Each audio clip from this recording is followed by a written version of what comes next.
सभी छात्र एवं छात्राओं को मेरा नमस्कार। विवेकानंद स्कूल निमका थाना की ऑनलाइन क्लासेज में आप सभी का हार्दिक स्वागत है। प्रिय छात्रों, डेली की तरह अपनी बायोलॉजी की ऑनलाइन क्लासेज में बायोलॉजी का 6वां चैप्टर चल रहा था और 6वें लेक्चर में जो 6वां लेसन था उस 6वें लेसन में ज़्यादातर पॉइंट हो चुके थे। अब आपका लास्ट पॉइंट बचा है रसारोहण। आज का जो पॉइंट है वो है रसारोहण, जिसे इंग्लिश में एसेंट ऑफ सेफ, जिसे इंग्लिश में एसेंट ऑफ सेफ कहते हैं।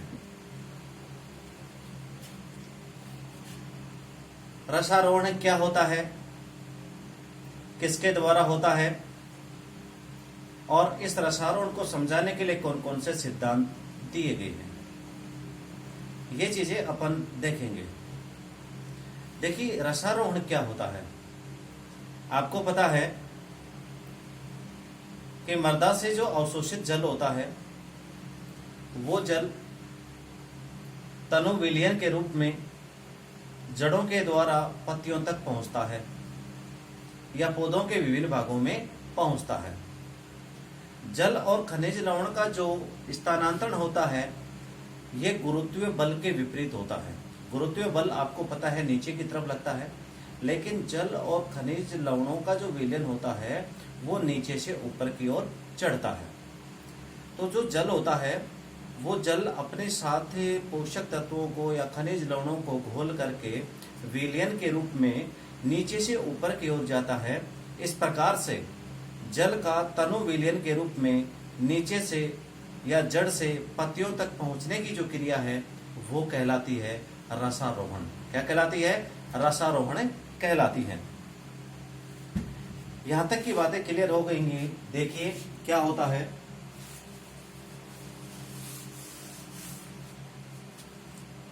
ये जैसे मान लीजिए ये किसी पेड़ का तना है, ये तना है और ये तने की क्या है नीचे, ये जड़ है, ये जड़ है और ये शाखा है और शाखा से फिर ये टहनियाँ वगैरह पत्तियाँ वगैरह लगी होती हैं। ये क्या लगी हैं? ये आपकी पत्तियाँ वगैरह लगी हुई हैं, ये पत्तियाँ वगैरह लगी हुई हैं।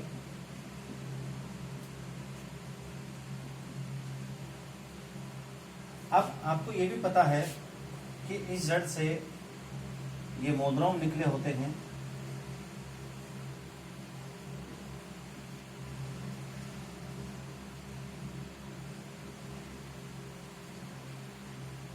ये मोद्रोम होते हैं और ये आपका मृदा जल होता है।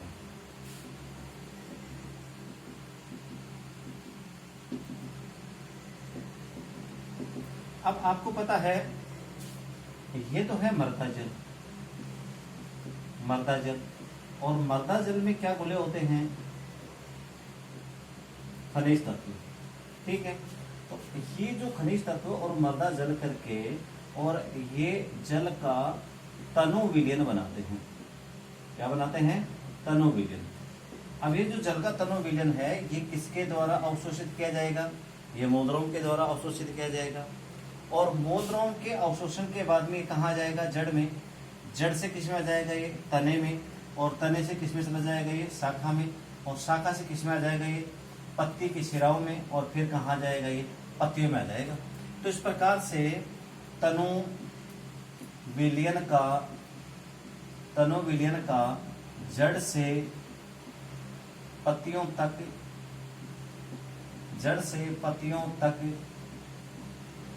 पहुंचना रसारोहण कहलाता है। क्या कहलाता है? रसारोहण। क्लियर। अब आपको यह भी पता होगा कि जल का स्थानांतरण जाइलम के द्वारा होता है। किसके द्वारा होता है? जाइलम के द्वारा। अब जाइलम के भी आपको पता है 4 भाग होते हैं। एक होता है वाहिका, एक होता है वाहिनिका, एक होता है जाइलम मधुतक और एक होता है जाइलम दंडोतक या जाइलम रेसे। अब रसारोहण की क्रिया में मेनली जो भाग लेते हैं वो होते हैं या तो वाहिकाएं या फिर होते हैं वाहिनिकाएं। ये जो वेसल्स और ट्रैकेट्स बोलते हैं इनको इंग्लिश में, वाहिकाओं को वेसल्स बोलते हैं और वाहिनिकाओं को ट्रैकेट्स कहते हैं। वाहिका और वाहिनिकाओं के द्वारा इस तनु विलयन का क्या किया जाता है, स्थानांतरण किया जाता है। अब इसको समझाने के लिए रसारोहण में पथ क्या होता है, रसारोहण का मार्ग क्या होता है, तो इसको देखने के लिए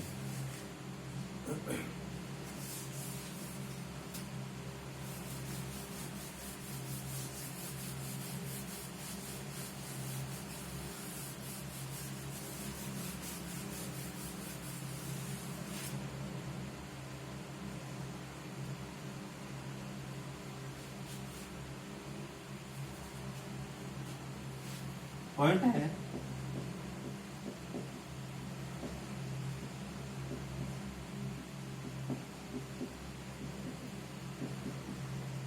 रसारोहण में जल का मार्ग। प्रिय छात्रों, रसारोहण में जल का जो तनु विलयन होता है वो किसके द्वारा गमन करता है या किसके द्वारा स्थानांतरित होता है, इसको समझाने के लिए बालसम पौधा काम में लिया गया। जो प्रयोग किया गया वो किस पर किया गया, बालसम पौधे की उसने क्या की, जड़ को काट कर तने का भाग लिया और इस तने का जो भाग होता है इसे सेफ्रेनिन के घोल में रखते हैं। इसमें रखते हैं सेफ्रेनिन के घोल में। अब सेफ्रेनिन जो होता है वो एक लाल गुलाबी रंग का अभिरंजक होता है। क्या होता है, लाल गुलाबी रंग का अभिरंजक होता है जो लिग्निन युक्त उत्तकों को अभिरंजित करता है।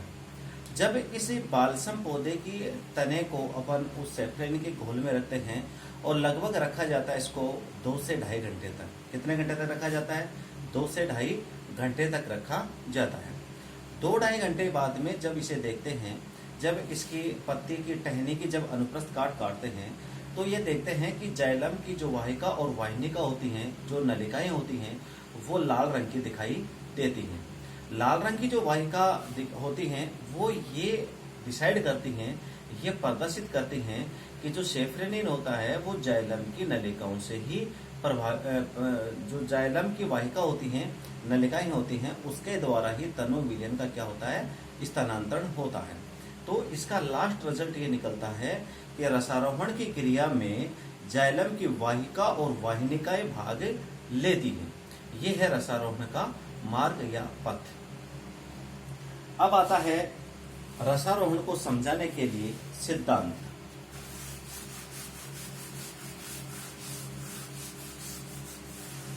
देखिए, रसारोहण को समझाने के लिए या रसारोहण को सिद्ध करने के लिए अलग अलग सिद्धांत दिए गए, जिनमें से 3 मुख्य सिद्धांत हैं।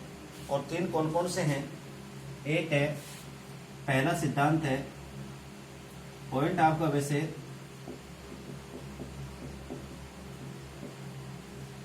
रसारोहण के सिद्धांत, principle of ascent of set. देखिए, रसारोहण के सिद्धांत 3 दे रखे हैं। 3 कौन कौन से हैं, पहला है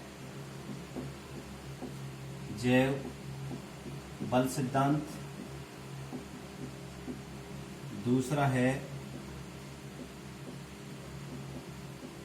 मूल दाब सिद्धांत और तीसरा है भौतिक बल सिद्धांत। ये 3 सिद्धांत दिए हैं। एक है वाइटल फोर्स प्रिंसिपल, एक है रूट प्रेशर प्रिंसिपल और एक है फिजिकल प्रेशर सिद्धांत। या प्रिंसिपल। ये 3 सिद्धांत दिए गए थे रसारोहण को समझाने के लिए। वैसे प्रिय छात्रों, आज मेरी थोड़ी 2 दिन से तबीयत खराब चल रही है, इसलिए वो एनर्जी नहीं है जो डेली रहती है। फिर भी मैं आपके लिए आपकी पढ़ाई को ध्यान में रखते हुए वीडियो अपलोड कर रहा हूँ। वैसे मेरी बुखार के कारण से बहुत ही ज़्यादा तबीयत खराब हो रही है। देखिए, इन सिद्धांतों को देखते हैं। सबसे पहले लेते हैं जैव बल सिद्धांत। जैव बल सिद्धांत क्या कहता है? जैव बल सिद्धांत ये कहता है, जैव बल सिद्धांत ये कहता है कि जो तना होता है, तने की जो जीवित कोशिका होती है, तने की जो जीवित कोशिका होती हैं, इन जीवित कोशिकाओं में, तने की जीवित कोशिकाओं में कुछ क्रियाएं उत्पन्न होती हैं और उन क्रियाओं के द्वारा जैव बल उत्पन्न होता है और उस जैव बल के द्वारा ही रसारोहण होता है। यानी इस जैव बल सिद्धांत में ये कहा गया है कि रसारोहण के लिए एक जैव बल उत्पन्न होता है, एक वाइटल फोर्स उत्पन्न होता है, और वो जैव बल उत्पन्न किसके कारण से होता है? तने की जीवित कोशिका में होने वाली क्रियाओं के कारण। इसलिए इसको कह दिया जैव बल सिद्धांत। अब इस सिद्धांत में अलग अलग वैज्ञानिकों के द्वारा, अलग अलग व्यक्तियों के द्वारा अलग अलग बातें बताई गई। किस व्यक्ति ने क्या बताया? इसमें सबसे पहला आता है गोडलेवस्की। इसमें पहला जो आता है वो आता है गोडलेवस्की। गोडलेवस्की एक वैज्ञानिक का नाम है, एक व्यक्ति का नाम है। ये क्या कहता है? गोडलेवस्की ये कहता है,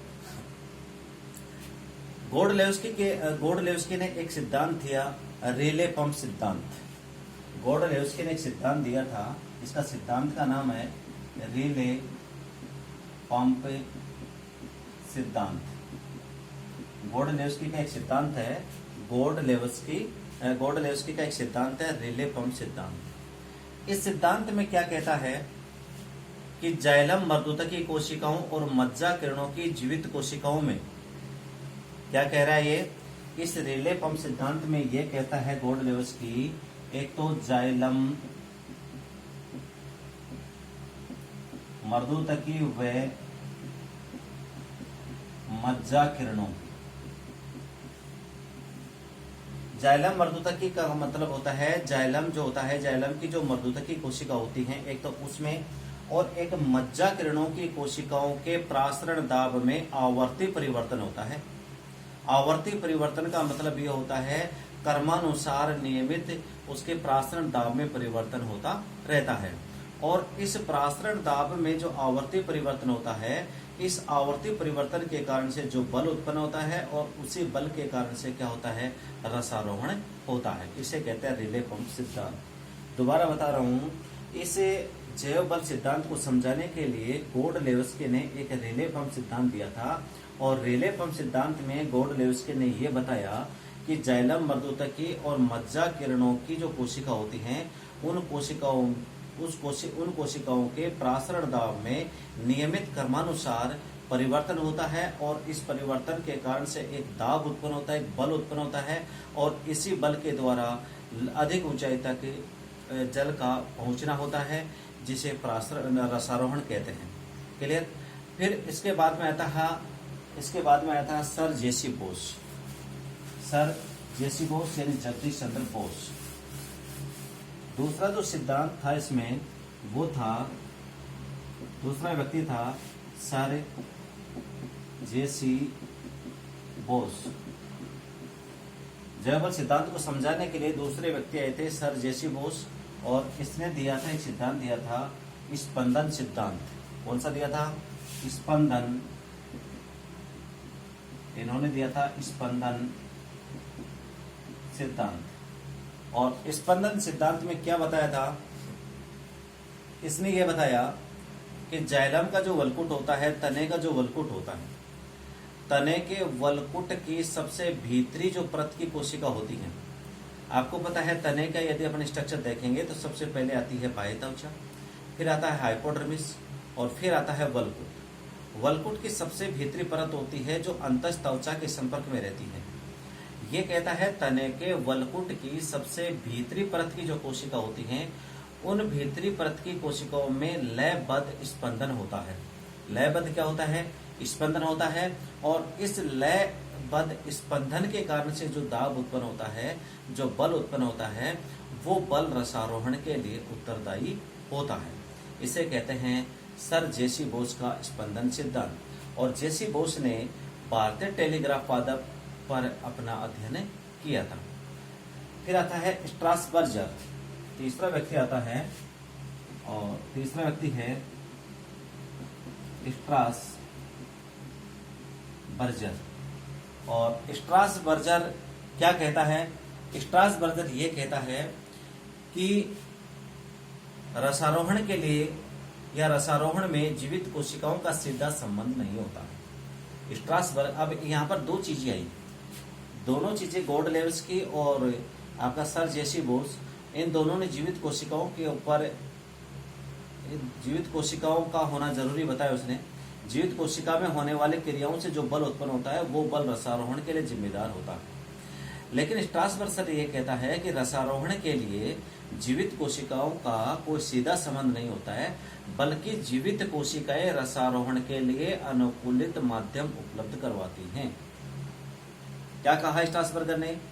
रसारोहण और जीवित कोशिकाओं का सीधा संबंध नहीं है, लेकिन जीवित कोशिकाएं रसारोहण के लिए क्या उपलब्ध करवाती हैं? अनुकूल माध्यम। यानी रसारोहण के लिए जीवित कोशिका का होना जरूरी नहीं है, लेकिन जीवित कोशिकाएं जब होती हैं तो रसारोहण ज्यादा होता है और अधिकतम मात्रा में होता है। ये बात किसने कही? स्ट्रासबर्गर ने। ये तीनों सिद्धांत थे वो जैव बल सिद्धांत को समझाने के लिए दिए गए थे। अब आता है मूल दाब सिद्धांत। दूसरा जो सिद्धांत आता है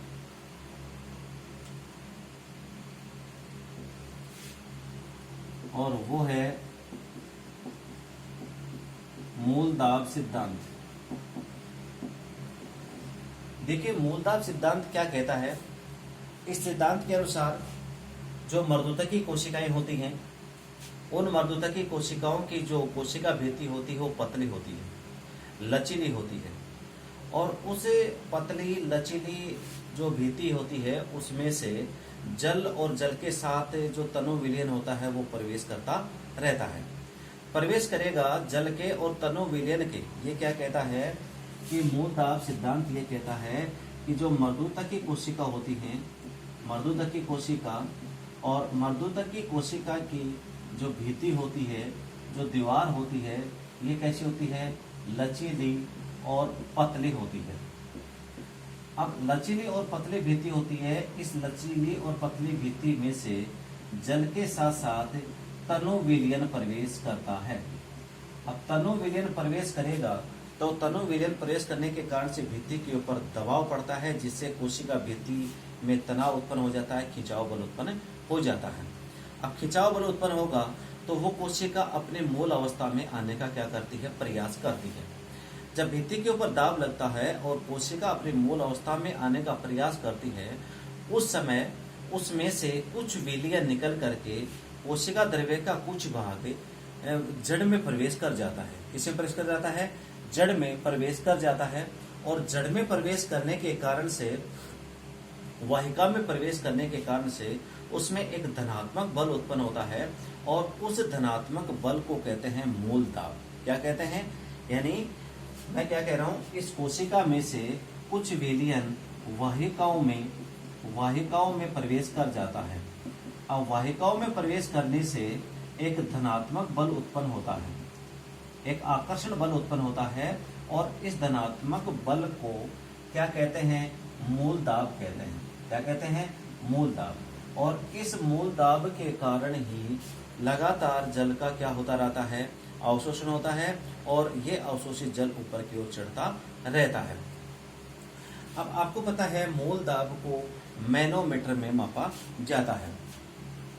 यानी ये मूल दाब होता है, इस मूल दाब को किससे मापा जाता है?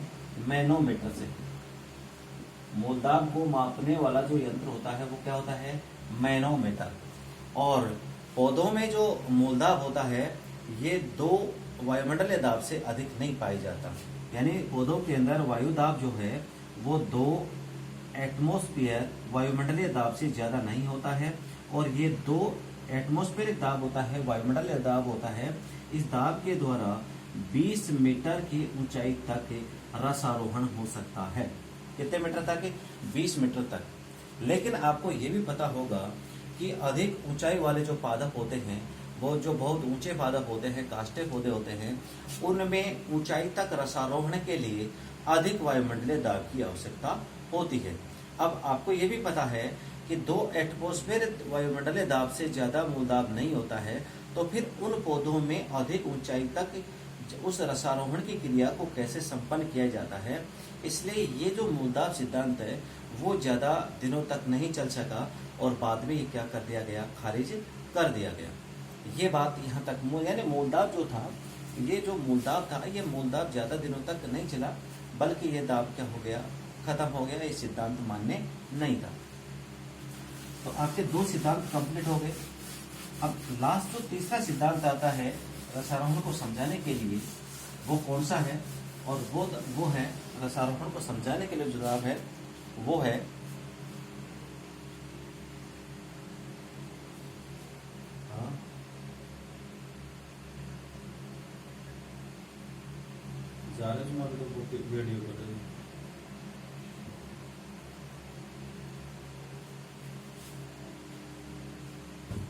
तीसरा जो सिद्धांत आता है वो है भौतिक बल सिद्धांत। भौतिक बल सिद्धांत। भौतिक बल सिद्धांत ये कहता है, इस सिद्धांत में ये कहता है कि रसारोहण के लिए जीवित कोशिकाओं का कोई योगदान नहीं होता है, बल्कि कुछ ऐसे भौतिक बल होते हैं और उन भौतिक बलों के कारण से रसारोहण होता है। अब भौतिक बल सिद्धांत था, ये कई प्रकार के भौतिक बल सिद्धांत होते हैं, जैसे वायुमंडलीय दाब होता है, अंतः शोषण होता है, केशिकात्व के कारण से उत्पन्न बल होता है। अब इस सिद्धांत को समझाने के लिए मैन व्यक्ति आया था डिक्सन और जोली। देखो ये सिद्धांत बोर्ड एग्जाम की दृष्टि से भी क्या है? इम्पोर्टेंट है। बोर्ड एग्जाम की दृष्टि से भी क्या है? इम्पोर्टेंट है। और ये सिद्धांत दिया गया था, सबसे मोस्ट सिद्धांत है, कई बार ये प्रश्न पूछा गया है बोर्ड एग्जाम में। ये सिद्धांत दिया था डिक्सन व जोली। डिक्सन व जोली द्वारा दिया गया। और ये सिद्धांत में ये कहता है, इस सिद्धांत में ये कहता है कि एक तो पौधों में जो जल होता है, इस सिद्धांत के अकॉर्डिंग ये है कि जल में एक तो सेंसेशन सिद्धांत होता है, सेंसेशन बल होता है, और एक होता है दूसरा वाष्पोत्सर्जना सर्जनाकर्षण बल। ये 2 बल होते हैं। एक तो है सेंसेशन बल जो जल के अणुओं के मध्य होता है, और एक होता है वाष्पोत्सर्जनाकर्षण बल। अब इसे सेंसेशन तनाव बल भी सिद्धांत भी कहते हैं, इसे वाष्पोत्सर्जनाकर्षण बल सिद्धांत भी कहते हैं। देखो इस सिद्धांत के अलग अलग नाम दे रखे हैं। इसे सेंसेशन बल सिद्धांत भी कहते हैं, इसके अलावा वाष्पोत्सर्जनाकर्षण बल सिद्धांत भी कहते हैं। इस सिद्धांत में क्या कहा गया है? इस सिद्धांत के कुछ मुख्य बिंदु हैं, और मुख्य बिंदु क्या क्या बता रहा है इस सिद्धांत में। देखो इस सिद्धांत के मुख्य बिंदु कौन कौन से हैं?